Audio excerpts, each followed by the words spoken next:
Para sa lahat ng mga taong mahilig maghanap ng iba kahit may karelasyon na. Hindi na tayo bata para maghanap ng mga bagay na wala. Siguro nga, may mga bagay na wala sa kanya, kaya hinahanap mo sa iba.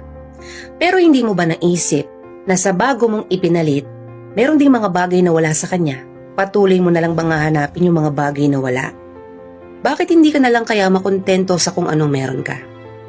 Baka isang araw, sa kakahanap mo sa mga bagay na wala, ikaw yung tuluyang mawalan.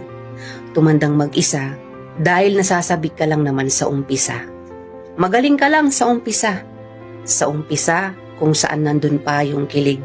Wala pang problema at wala pang hindi pagkakaunawaan.